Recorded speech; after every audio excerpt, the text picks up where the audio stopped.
You can't win a playoff spot or earn a playoff spot in April, but you certainly can't lose one. So how worried would you be if you're the defending champion Boston Red Sox, and not only are you not over 500, but you're 5 games below it, and your run differential is a minus 31? Well, that's an excellent point, Jim, and that's really where the concern comes in, that run differential. And you look at last year's playoff picture of the 10 teams that made it, 9 of them were at 500 or better on this day last year, and the only one that wasn't was the Dodgers. They were below 500, but they had a positive run differential, which indicated to me and to everybody at the time at least that they were probably going to get better as the year went along. That is not the case for the Red Sox right now. As you point out, one of the worst run differentials in the American League. They're below 500, and also they're in the division with the team that has the best record in baseball right now, the Tampa Bay Rays. And oh, by the way, the Yankees have somewhat miraculously won 12 out of 15, despite the fact they've had half their team hurt for the last couple weeks. So it's really an incredible story. And to me, Jim, if the Red Sox are not better than the Yankees now, when the Yankees are basically at 50%, then how can they possibly expect to be better than the Yankees when the Yankees get back to full strength? So I look at the Red Sox rotation, a big start tonight for Rick Porcello's ERA is above 7. Nathan Eovaldi, as we know, the postseason hero from last year, he is on the injured list. Chris Sale's gotten off to a bumpy start. The bullpen, I believe, the middle part is really showing, I think, the lack of strength that not having Craig Kimbrell has had now on the rest of the bullpen. Ryan Brazier's done well in the 9th inning, but there's been a trickle-down effect of the middle part of the game not being as strong. So I think offensively they're starting to click a little bit, but to me, Jim, I'm just worried about the lack of consistency day in, day out. Even in a game they won last night, Eduardo Rodriguez does not get out of the 5th inning. I am very concerned about the defending World Series champion. Jon Morosi joins us for a few more moments. John, go back to the Yankees. It's amazing. As you point out, they've won 12 of 15. They've won 9 of 10. The number of their injuries that they've suffered this far is incredible. How do you explain them being 6 games over 500? Well, it's a great point, Jim, because to me, the way they've been able to play, and it's an excellent question, I think the answer is their depth. And they've been able to have some young players come up from the minor leagues they weren't really counting on. Domingo Germán is one example in the rotation. I believe he's 5-1 with a sub-3 ERA. He's been sensational. Masahiro Tanaka has pitched like an ace as well.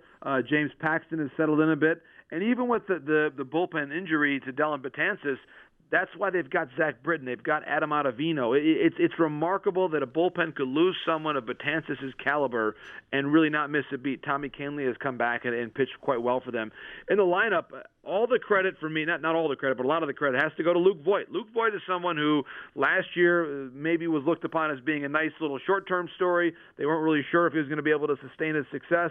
Well, he has. And in many ways, Jim, he has been the Yankees' most reliable hitter. So who would have thought, on a team with all these stars and superstars, big names, that Luke Voit would be the most consistent, best offensive player for this team in the month of April, but that is exactly what has happened for the Bronx Bombers. No doubt. Jon Morosi joining us for a few more moments. John, I've got to ask you about Cody Bellinger. He had a couple of hits and an RBI last night. That raised his batting average to .434. 14 home runs, 37 RBI. He leads the league in nearly every hitting category.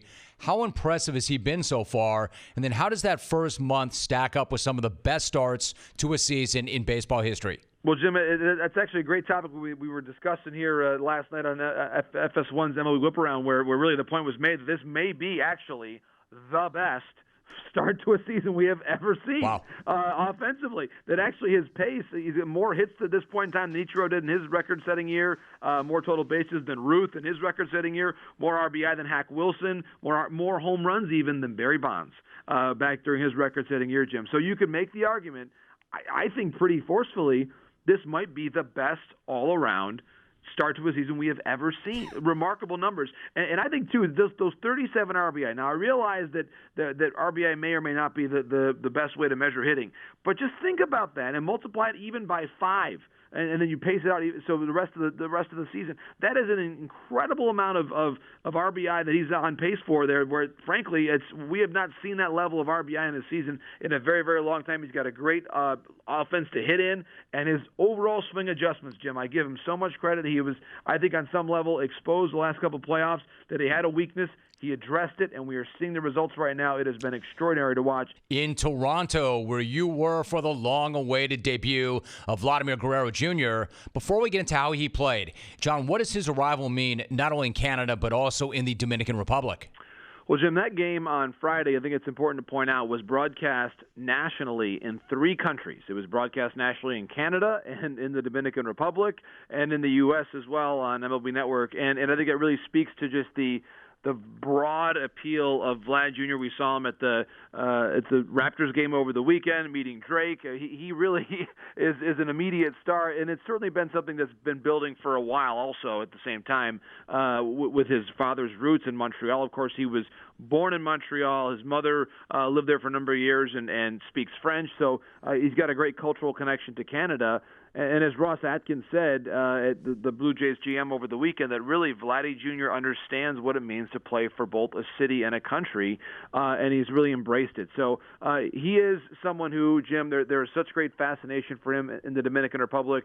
As Jose Mota, who of course himself is one of the sons of a great Dominican baseball family, described Vladdy Jr. as El Hijo del País. He is the son of the country, and you really got that sense of just how much pride there was for his debut, and certainly all the great things to come as well in his career. Jon Morosi joining us. As long as you put it like that, you did speak with Vlad Sr. before the game, and you did so in Spanish. Now, you and I have talked in the past about the time and the effort that you put in when it comes to learning Spanish. So what did it mean to you to talk with Vladimir and to do so in his language?